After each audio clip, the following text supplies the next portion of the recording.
আনতাছে, কারণ রাত কোনো এত বেশি হয়েছে না যে একারে তাল নাই, এমন না। কাক বুঝি এই লাল, নীল, কমলা, হলুদ, বেগুনি হয়, কিরকম হয়? এই উনি এটা বুঝাইতে চাইছেন প্রত্যেকের হিজাব বোরখা শতভাগ কালো ছিল সবগুলো, ফলে যেন কাকের মিছিল, কালো রঙের কি মিছিল। তাহলে বোরখার রং কালো হয়, ঢিলে ঢালা হয়, ঢিলে ঢালা হয়। এই জন্য আল্লাহ তাআলা বললেন অজ্ঞ মূর্খ নারীদের মতো। এবং এখান থেকে কত স্পষ্ট, বেপর্দা নারী মূর্খ।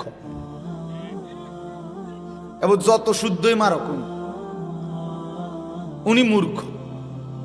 বেপর্দা নারী, বেহায়া নারী অজ্ঞ, মূর্খ, নাদান, জাহেল।